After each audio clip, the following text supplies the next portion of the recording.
अमेठी और रायबरेली से सपा उतारेगी उम्मीदवार। इंडिया गठबंधन यूपी में होगा, इस पर ही उठ गए हैं सवाल।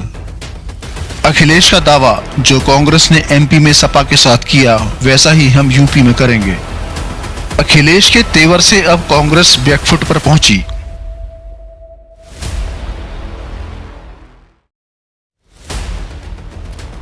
मध्य प्रदेश विधानसभा चुनाव के कारण इंडिया गठबंधन में फूट पड़ गई है।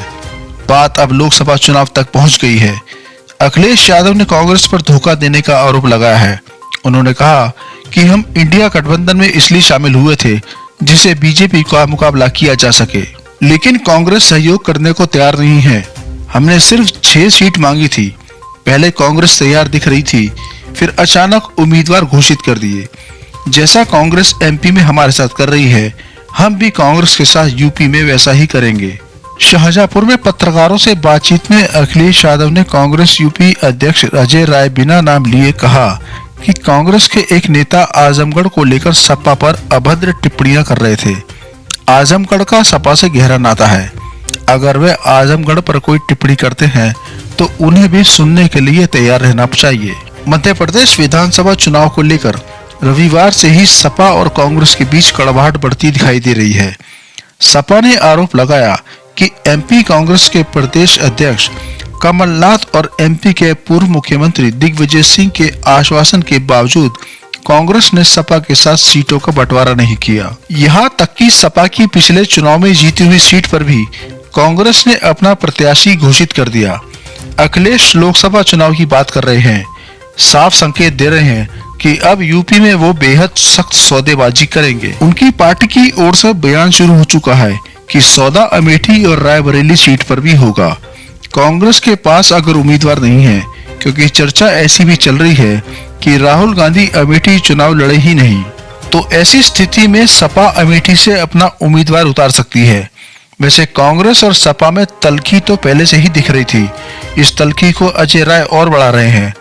अजय राय ने अखिलेश की लोकप्रियता पर ही सवाल उठा दिए। उन्होंने कहा कि अखिलेश यादव में दम होता तो वो आजमगढ़ सीट ही बचा लेते।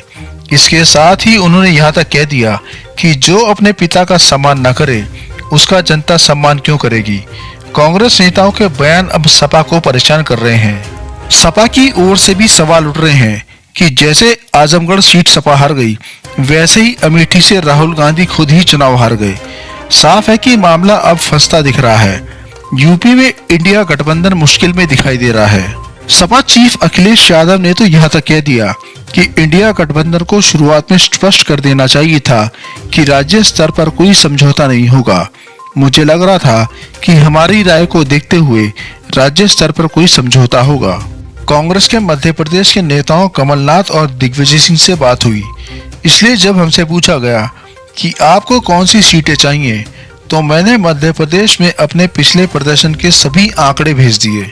2018 में जब कांग्रेस को सरकार बनाने के लिए समर्थन की जरूरत थी, हमने एकमात्र विधायक का समर्थन दिया।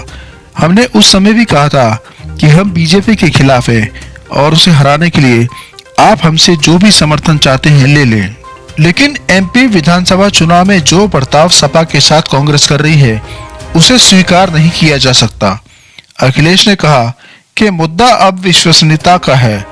अगर कांग्रेस ऐसा करती है तो उस पर भरोसा नहीं किया जा सकता। सपा चीफ के तीखे तेवर को देखकर कांग्रेस के सुर कुछ नरम पड़ते दिखाई दे रहे हैं। कांग्रेस प्रवक्ता सुप्रिया श्रीनेट ने कहा कि सपा चीफ इंडिया गठबंधन के लिए जरूरी है, उनका पूरा सम्मान करते हैं। दरअसल कांग्रेस को इस बात का एहसास है कि लोकसभा चुनाव में उसे सपा की सबसे ज्यादा जरूरत है।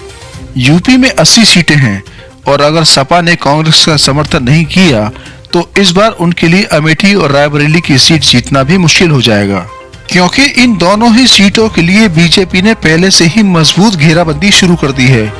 अमेठी सीट पर तो केंद्रीय मंत्री स्मृति ईरानी ने अपनी पहले से ही तैयारी तेज कर दी है। ये माना जा रहा है कि वो बीजेपी की उम्मीदवार होंगी, तो रायबरेली की सीट पर भी बीजेपी की निगाह है, क्योंकि ये माना जा रहा है कि स्वास्थ्य कारणों के चलते सोनिया गांधी इस बार चुनाव नहीं लड़ेंगी और अगर प्रियंका को भी चुनाव लड़ाया जाता है तो फिर वह देश भर में कांग्रेस का प्रचार नहीं कर पाएंगी। और सपा ने भी इन दोनों ही सीटों पर उम्मीदवार उतार दिए तो कांग्रेस के लिए और भी ज्यादा मुश्किल खड़ी हो जाएगी।